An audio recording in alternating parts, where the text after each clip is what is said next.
Welcome CRM crew, my name is Nick and in today's quick tutorial I'm going to be explaining how to change your password for HubSpot CRM. So once you log into HubSpot CRM, of course you'll come to the home screen.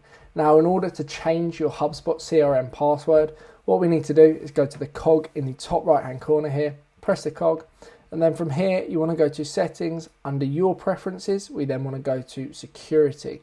Press security. And then it's really easy, right in front of our eyes, we've got password and then the option to reset password. Press that reset password button, you'll be asked to fill in your current password and then consequently your new password.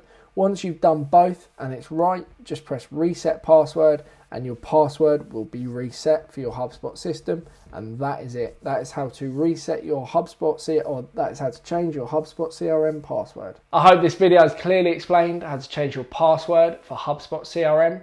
If you do have any further questions, please drop me an email. My details are in the description below.